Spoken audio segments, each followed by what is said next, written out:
My dear sir, we came home from the Ridotto so late, or rather so early, that it was not possible for me to write. Indeed, we did not go, you will be frightened to hear, till past 11 o'clock. But nobody does. A terrible reverse of the order of nature. We sleep with the sun and wake with the moon. The room was very magnificent. The lights and decorations were brilliant and the company gay and splendid. But I should have told you that I made many objections to being of the party, according to the resolution I had formed. However, Maria laughed me out of my scruples, and so once again I went to an assembly. Miss Mirvan danced a minuet, but I had not the courage to follow her example. In our walks, I saw Lord Orville. He was quite alone, but did not observe us. Yet, as he seemed of no party, I thought it was not impossible that he might join us.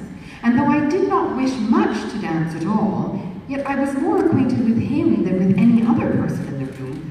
I must own I could not help thinking it would be infinitely more desirable to dance again with him than with an entire stranger. To be sure, after all that had passed, it was very ridiculous to suppose it even probable that Lord Orville would again honor me with his choice.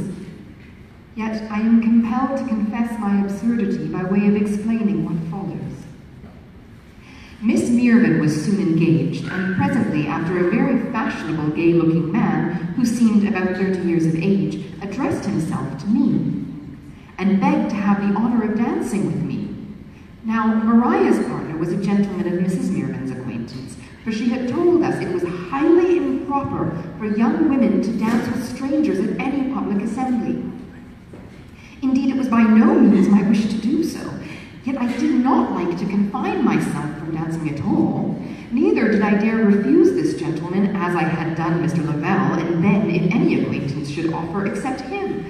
And so all these reasons combining induced me to tell him, yet I blush to write it to you, that I was already engaged, by which I meant to keep myself at liberty to dance or not, as matters should fall out. I suppose my consciousness betrayed my artifice, for he looked at me as if incredulous, and instead of being satisfied with my answer and leaving me according to my expectation, he walked at my side, and with the greatest ease imaginable began a conversation in the free style which only belongs to old and intimate acquaintance. But what was most provoking, he asked me 1,000 questions concerning the partner to whom I was engaged. And at last he said, "Is it really possible that a man whom you have honored with your acceptance can fail to be at hand to profit from your goodness?" I felt extremely foolish, and begged Mrs. Mirvan to lead to a seat, which she very obligingly did. The captain sat next to her, and to my great surprise, this gentleman thought proper to follow and seat himself next to me. "What an insensible," continued he. "Why, madam, you are missing the most delightful dance in the world.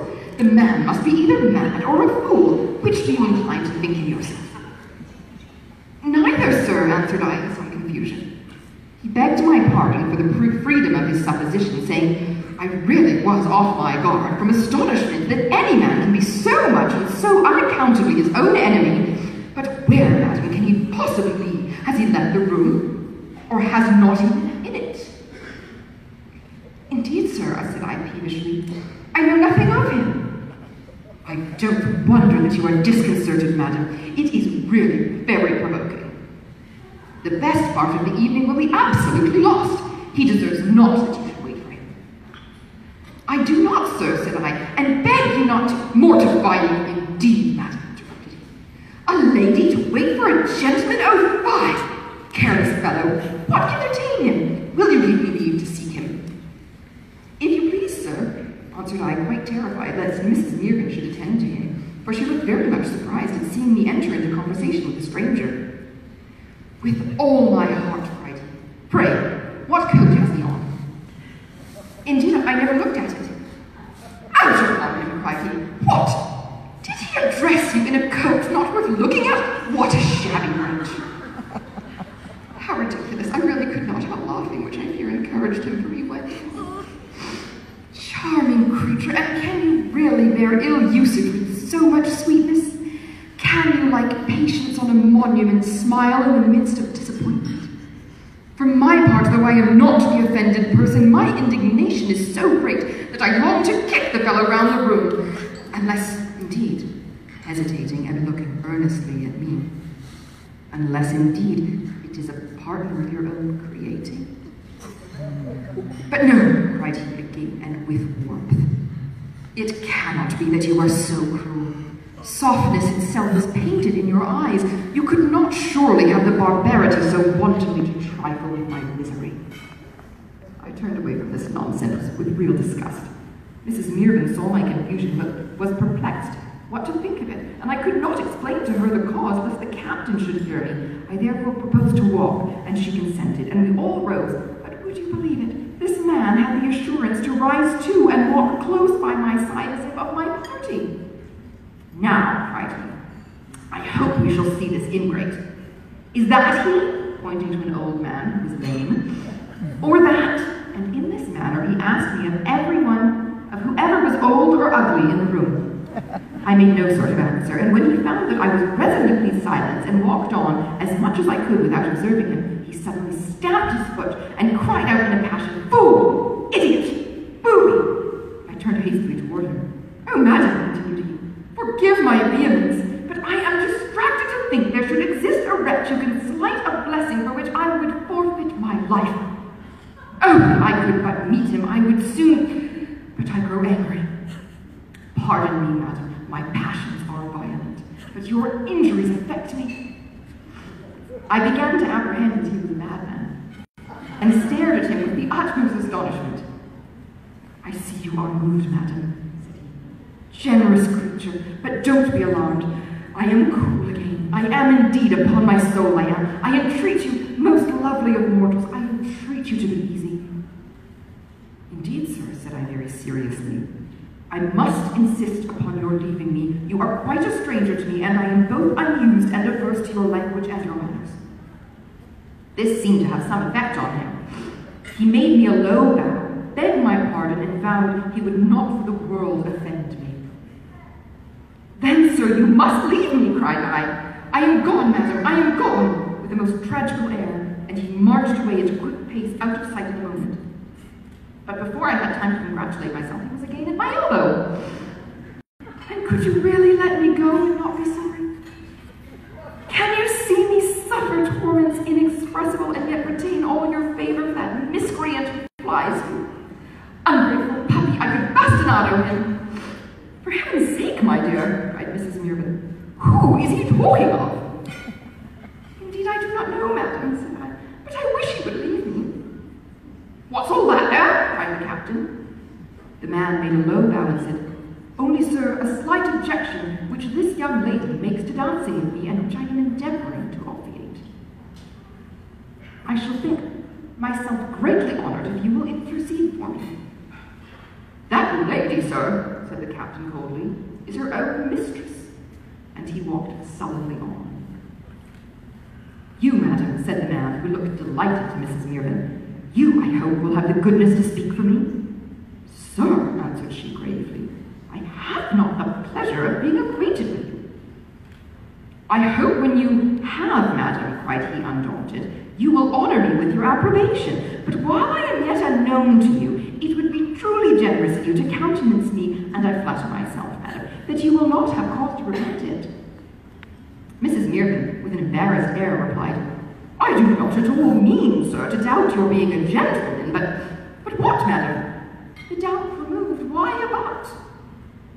Well, sir, said Mrs. Mirvan, with a good-humoured smile, I will even treat you with your own plainness and try what effect that will have on you.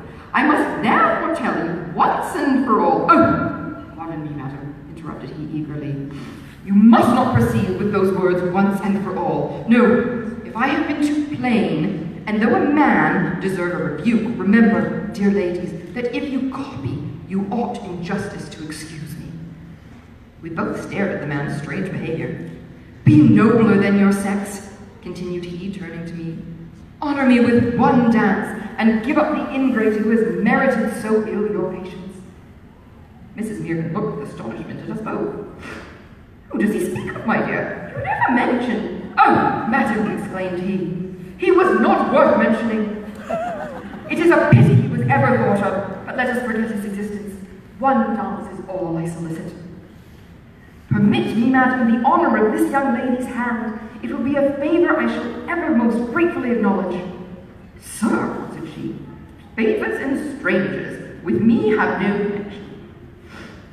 If you have hitherto, said he, confined your benevolence to your intimate friends, suffer me to be the first for whom your charity is enlarged. Well, sir, I know not what to say to you, but he stopped her butt with so many urgent entreaties that she at last told me I must either go down one dance or avoid his importunities by returning home. I hesitated which alternative to choose, but this impetuous man at length prevailed, and I was obliged to consent to dance with him. And thus was my deviation from truth punished, and thus did this man's determined boldness conquer. During the dance, before we were too much engaged in it for conversation, he was extremely provoking about my partner, and tried every means in his power to make me own that I had deceived him, which, though I would not so far humble myself as to acknowledge, was but indeed too obvious.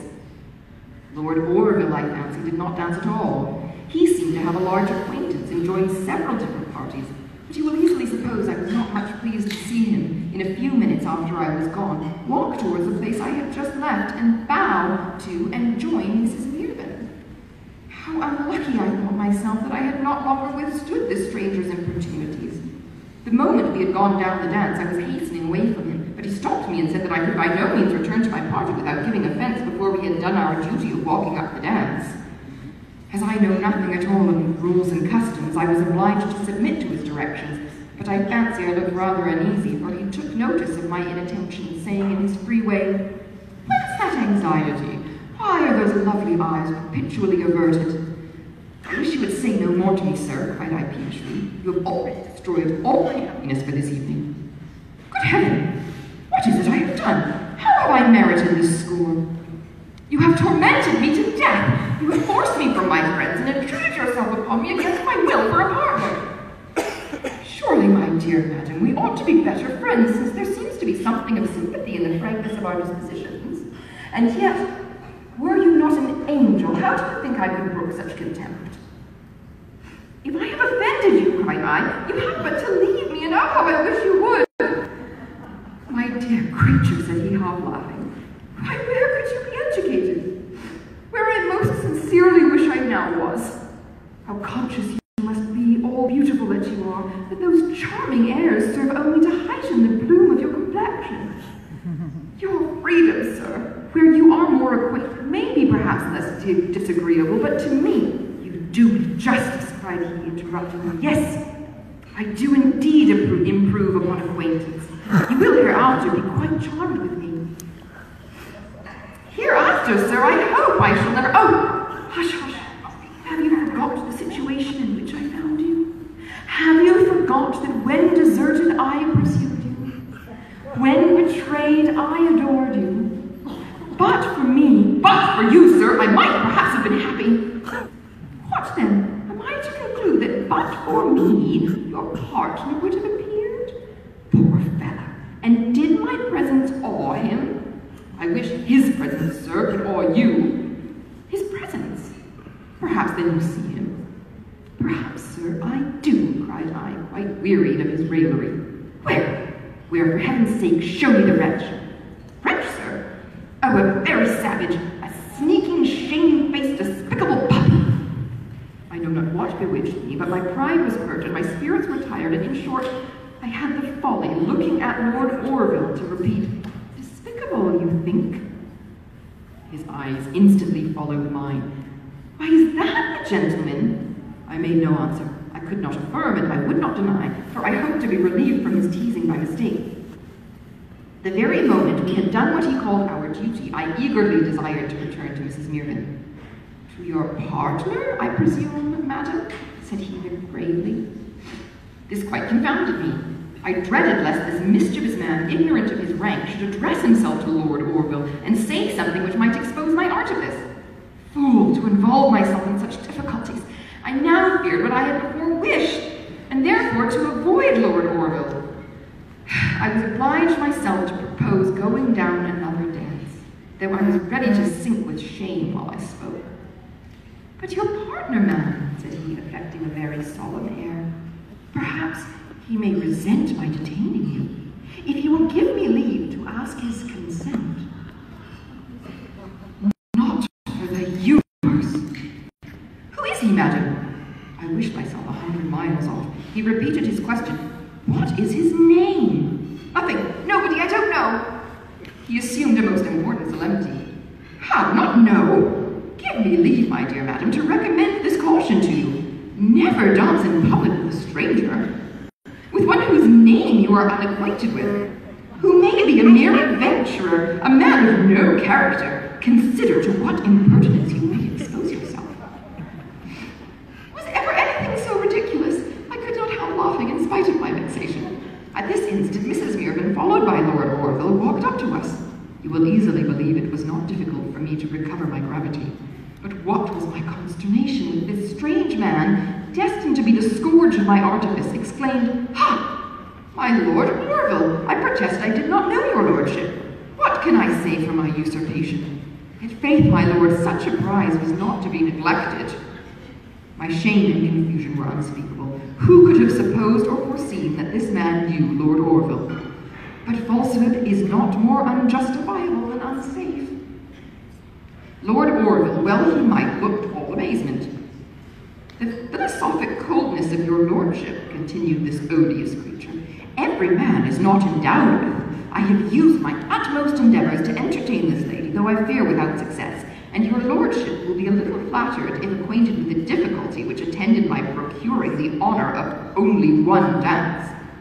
Then turning to me, who was sinking with shame, while Lord Orville stood motionless and Mrs. Mirvan astonished, he suddenly seized my hand, saying, "Think, my lord, what must be my reluctance to resign this fair hand to your lordship."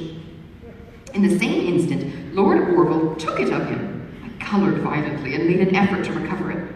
"You do me too much honour, sir," cried he, with an air of gallantry, pressing it to his lips before he let it go. "However, I shall be happy to profit by it if this lady," turning to Mrs. Mirvan, "will permit me to seek for her party." To compel him thus to dance, I could not endure, and eagerly called out, "By no means, not for the world, I must beg." "Will you honour me, madam, with your commands?" cried my tormentor. "May I seek the lady's party?" "No, sir," answered I, turning from him. "What shall be done, my dear?" said Mrs. Mirvan. "Nothing, ma'am, anything, but do you dance or not? You see his lordship waits." "I hope not. I beg that I would not for the world. I am sure I ought to—" I could not speak, but that confident man, determining to discover whether or not I had deceived him, said to Lord Orville, who stood suspended, "My lord, this affair, which at present seems perplexed, I will briefly explain. This lady proposed to me another dance. Nothing could have made me more happy. I only wished for your lordship's permission, which, if now granted, will, I am persuaded, set everything right." I glowed with indignation. "No, sir, it is your absence, and that alone can set everything right." "For heaven's sake, my dear," cried Mrs. Mirvan, who could no longer contain her surprise, "what does all this mean? Were you pre-engaged? Had Lord Orville—" "No, madam," cried I, only I did not know that gentleman, and so I thought, I intended, overpowered by all that had passed, I had not strength to make my mortifying explanation. My spirits quite failed me, and I burst into tears.